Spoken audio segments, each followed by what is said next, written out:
सर्वप्रथम सर्वांना श्री स्वामी समर्थ.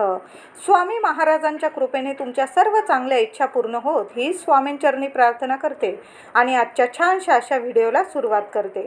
तर स्वामी पुण्यतिथीपर्यंत आपल्याला 11 दिवसांची सर्वात प्रभावी सेवा करायची आहे.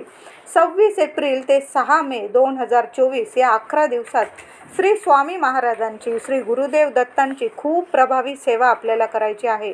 तुम्हाला 21 दिवसांची सेवा करायला नाही जमत ना, मग 11 दिवसांची सेवा आपल्याला करायची आहे. 6 मे रोजी स्वामी पुण्यतिथी आलेली आहे. 2024 6 मे रोजी स्वामींची पुण्यतिथी आलेली आहे. तर आपल्याला या 11 दिवसात अशी काही सेवा करायची आहे, ज्यांना वेळ मिळत नाही त्यांना सुद्धा ही सेवा करता येईल अशी सेवा आपल्याला करायची आहे.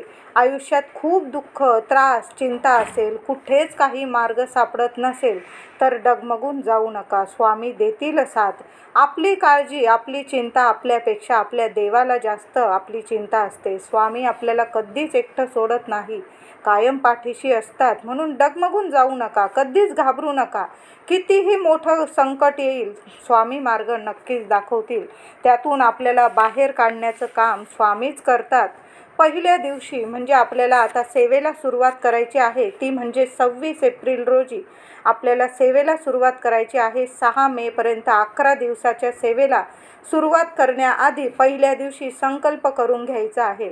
तुम्हाला बिना संकल्प करता सेवा करायची असेल करू शकता, पण संकल्प करायचा असेल त्यांना तुम्ही मंदिरात जाऊन संकल्प करा किंवा घरी पण करू शकता. मंदिरात संकल्प केला तरीही चालेल. एक नारळ, खडी साखर, थोडीशी चाफ्याची फुलं स्वामींच्या चरणी अर्पण करा. तुमचं नाव, गाव, गोत्र सांगून द्या. तुम्ही किती दिवसांची कोणती सेवा करत आहात, कशासाठी करत आहात ते सांगायची गरज नाही. स्वामी सगळं काही जाणतात. तुम्हाला काय दुःख आहे, तुमच्या मनात काय इच्छा आहे, बोलायची गरज नाही. स्वामी सर्व जाणतात. फक्त तुम्ही एवढंच बोला, मी इतक्या दिवसांची स्वामी तुमची ही सेवा करत आहे, माझी इच्छा पूर्ण करा. आणि खडी साखर आणि नारळ अर्पण करून, नमस्कार करून आणि घरी या आणि मग सेवेला सुरुवात करा. आता तुम्हाला मंदिरात जाऊन संकल्प नसेल करायचा, घरात पाणी घ्या, हातावर उजव्या हातात पाणी घ्या, अक्षत टाका, त्या पाण्यात थोडेसं एक फूल टाका आणि तुमचं नाव, गोत्र वगैरे बोलून तुम्ही किती दिवसाची सेवा करत आहात आणि कोणती सेवा स्वामींची, दत्तगुरू महाराजांची करत आहात ते बोलून पाणी तामणात सोडून द्या. ते पाणी तुम्ही नंतर तुळशीला अर्पण करायचं आहे आणि सेवेला सुरुवात करायची आहे. तर संकल्पाशिवाय म्हणतात कुठलीच सेवा पूर्ण होत नाही, पण स्वामी आहेत, आपले ब्रह्मांड नायक आहे. कुठलीही तोडकी मोडकी सेवासुद्धा स्वामींना मान्य आहे. तुम्हाला संकल्पाशिवाय सेवा करायची तुम्ही करू शकतात, पण संकल्प केला तर अतिउत्तम. 11 दिवसात ही स्वामींची, दत्तगुरू महाराजांची सेवा आपल्याला करायची आहे. या 11 दिवसात स्वामी चरित्रातील 1 ते 21 अध्याय रोज पठण करायचे आहे. म्हणजे रोज एक पाठ, एक पारायण होईल तुमचा. असे 11 दिवसात 11 पाठ तुमचे पूर्ण होईल. त्याचबरोबर तुम्हाला 11 वेळा तारक मंत्र पठण करायचं आहे. ज्यांना अजिबातच वेळ नाही, आता तुम्हाला रोज एक पारायण जमत नाही, 11 वेळा तारक मंत्र जमत नाही आणि गुरुचरित्राचे, स्वामी चरित्राचे तुम्हाला पारायण शक्य होत नसेल, त्यांनी काय करायचं, रोज 11 वेळा तारक मंत्राचे पठण करायचे आहे आणि 11 वेळा 11 माळी श्री स्वामी समर्थ महाराज, श्री गुरुदेव दत्त या मंत्रांचा जप रोज आपल्याला करायचा आहे. तुम्हाला 11 माळी नाही जमल्या, किमान 1 वेळा तारक मंत्र आणि 1 वेळा तरी 1 माळ तरी आपल्याला करायची आहे. श्री गुरुदेव दत्त 108 वेळा जप करा. श्री स्वामी समर्थ 1 वेळा माळ जप करायचा. ज्यांना गुरुचरित्राचे पारायण शक्य होत नसेल, रोजच्या व्यापात किंवा श्री स्वामी चरित्र सारामृताचे पारायण होत नसेल, पण मी म्हणेल ह्या 11 दिवसात तुमचे 11 पारायण होऊन जातील. नक्की वेळ काढा, जरासं पहाटे उठा, 1-1.5 तास आधी पहाटे उठलात, या 11 दिवसात काही हरकत नाही. आपल्या स्वामींसाठी आपण एवढं करू शकतो. आता ज्यांना व्यापात वेळ नाही, मनातून तर खूप इच्छा आहे की आपण स्वामी चरित्र सारामृताचे, गुरुचरित्राचे पारायण करावे. ज्यांना जमेल त्यांनी अवश्य करा. आता ज्यांना काही जमत नाही, मग तुम्ही गुरुचरित्रातील 14वा आणि 18वा हे 2 अध्याय तुम्हाला गुरुचरित्रातील मेरुमणी मानला जातो. गुरुचरित्राच्या प्रत्येक अध्यायाचे असे विशेष वैशिष्ट्य आहे. प्रत्येक अध्याय आपल्याला जगण्याचा मार्ग दाखवतो. लवकरच म्हणजे 6 मेला स्वामींची पुण्यतिथी आहे. तुम्हाला या 11 दिवसात रोज हे 14वा अध्याय गुरुचरित्रातील 14वा आणि 18वा अध्याय रोज पठण करायचं आहे. तुम्ही सकाळ किंवा संध्याकाळ एक वेळ नीट ठरवून घ्यायची आहे आणि त्याच वेळी एकाच ठिकाणी बसून अगरबत्ती दिवा लावून तुम्हाला हे 2 अध्याय पठण करायचे आहे. संपूर्ण गुरुचरित्राचं फळ तुम्हाला लाभणार आहे. हे 2 अध्याय पठण करायचे आहे. तुम्हाला 21 दिवसांची सेवा नाही जमत, मग या 11 दिवसांची सेवा अवश्य करा. या 11 दिवसात श्री स्वामींची, श्री दत्तगुरूंची सर्वात प्रभावी सेवा आपल्याला करायची आहे. कसलंही संकट असो दूर होणारच 100%, तसा विचार करूनच आपल्याला सेवेला सुरुवात करायची आहे. आणि आपण 11 दिवसाच्या आत आपल्यावरील, तुमच्यावरील संकट दूर होणारच. स्वामी चरित्राचे रोज 21 अध्याय पठण करावे. 11 वेळा तारक मंत्र, 11 माळी श्री स्वामी समर्थ मंत्र जप करा.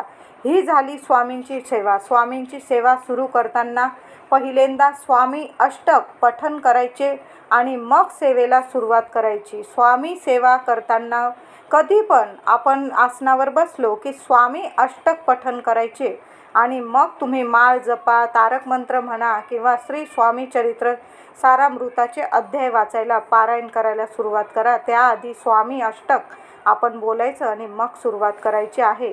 आता तुम्हाला रोज 21 अध्याय स्वामी चरित्राचे शक्य नाही तर मग काय करायचं? तुम्ही स्वामी चरित्र सारामृतातील फक्त एक अध्याय म्हणजे 21वा अध्याय, कळसाध्याय असे म्हणतात, हा अध्याय रोज 1 वेळा पठण करा. या 11 दिवसात तुम्हाला नाहीच काही जमलं ना, हा स्वामी चरित्र सारामृतातील 21वा अध्याय, कळस अध्याय असंच म्हणतात या अध्यायाला, हा अध्याय जर वाचला तुम्हाला संपूर्ण स्वामी चरित्र सारामृताचे पठण करण्याचे, पारायण करण्याचे फळ मिळणार आहे.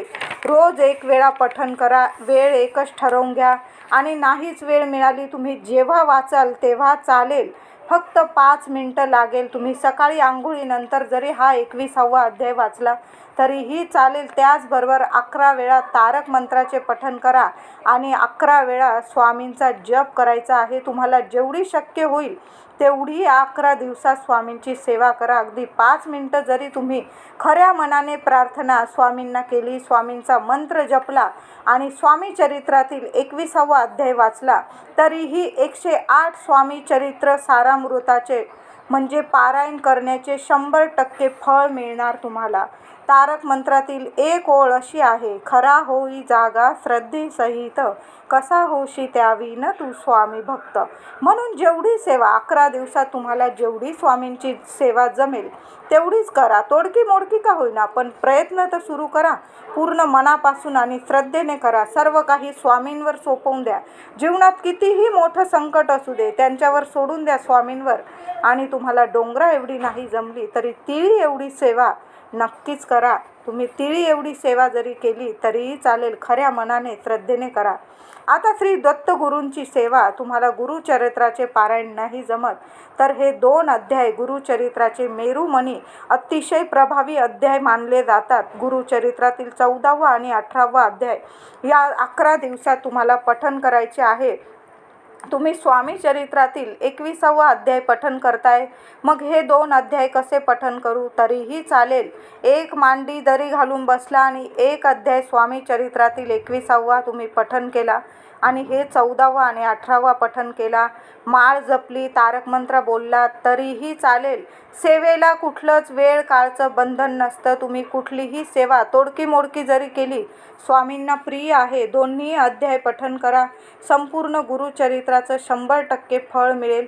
स्वामींची, दत्तगुरूंची सेवा करताना मांसाहार करू नका. या 11 दिवसात शाकाहारी जेवण करा. आता गुरुचरित्रातील 14वा 18वा अध्याय हा गुरुचरित्रातील संपूर्ण पारायणाच्या पोथीतून वाचू नका.